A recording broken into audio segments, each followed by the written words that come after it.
Sebagai penutup, inilah para jawara yang sudah pernah mengangkat trofi Liga Champions Eropa.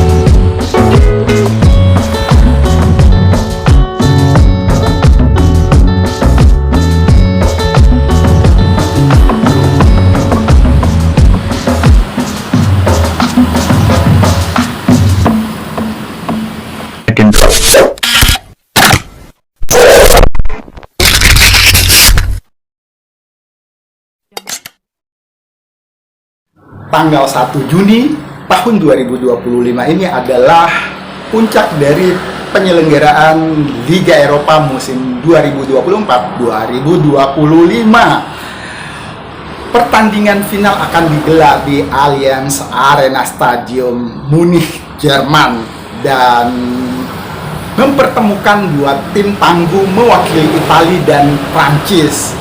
Inter Milan dari Italia akan menghadapi Paris Saint-Germain dari Prancis. Kedua tim sudah pernah mengangkat trofi si kuping besar atau menjadi kampion Liga Champions musim-musim sebelumnya. Nanti kita bahas. Tapi sebelum itu kita akan melihat sedikit sejarah tentang Allianz Arena Stadium. Allianz Arena Stadium yang terletak di utara kota Volkheim, Munich, Jerman adalah stadion yang didirikan sejak tahun 2022. Sebelumnya ditempati oleh TFV Munich 1860, kemudian diambil alih oleh FC Bayern Munchen. Stadion ini diresmikan tahun 2005 pada tanggal 30 Mei.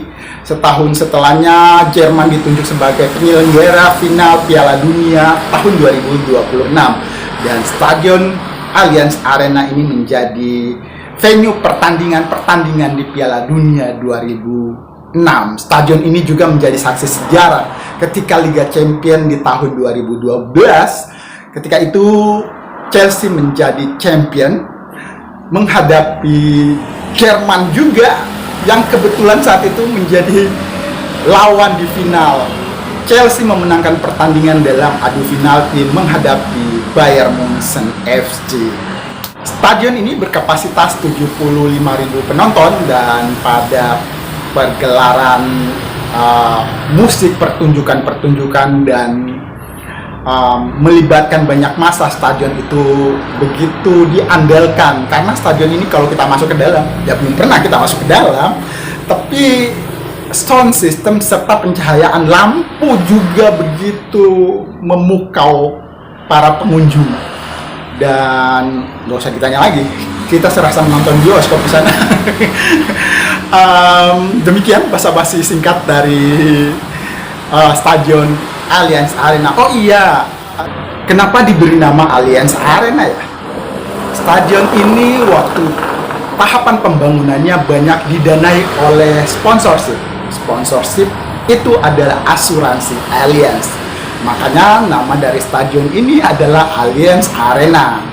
Di separuh juga kepemilikan sahamnya adalah FC Bayern Munchen. Demikian informasi, semoga bermanfaat untuk kita. Selanjutnya kita akan melihat highlights pertandingan leg kedua, semifinal kedua antara Paris Saint-Germain PSG menghadapi Arsenal. Kita saksikan dalam highlights berikut.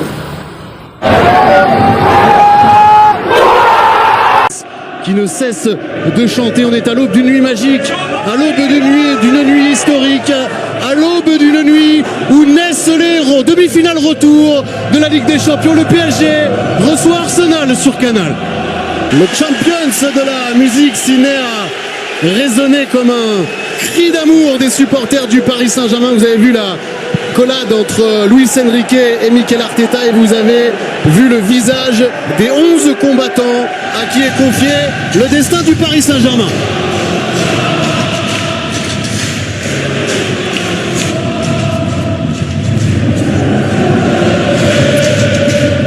Rapide couloir droit. Kvaratskhelia restera dans le couloir gauche. Doué. Et par contre, Partey qui lui a un rôle totalement différent, qui sera un peu le métronome au milieu de terrain, ce qui va permettre à Odegaard de jouer légèrement plus haut à sa qualité de passe et surtout Rice de se projeter dans la surface de réparation en tant que deuxième attaquant.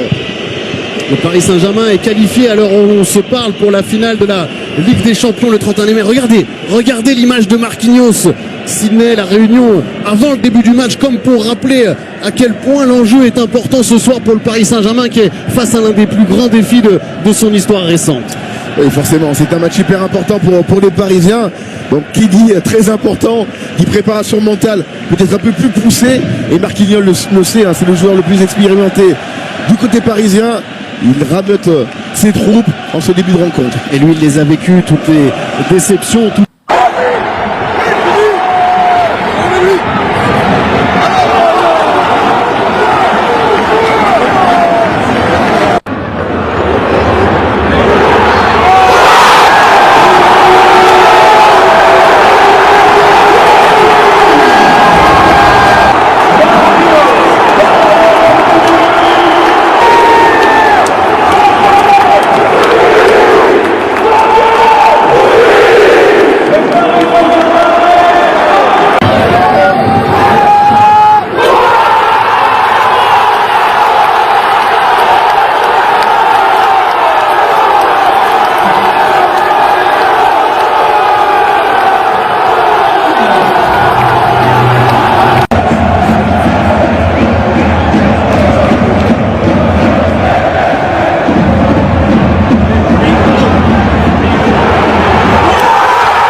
Sebagai penutup, inilah para jawara yang sudah pernah mengangkat trofi Liga Champions Eropa.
Terima kasih sudah menyimak konten hari ini dari kanal Deddy Sapatman. Dalam menyampaikan informasi ini pasti banyak salah-salah, kesulitan tidak. Terus lagi banyak informasi yang juga di-sharing, dibagikan juga kadang-kadang masih kurang akurat ataupun ada bintu-bintu hoax. Mohon dimaafkan. Terima kasih kebersamaan kita selama ini. Mari dukung terus timnas Indonesia melangkah lebih jauh ke pentas Piala Dunia. Assalamualaikum.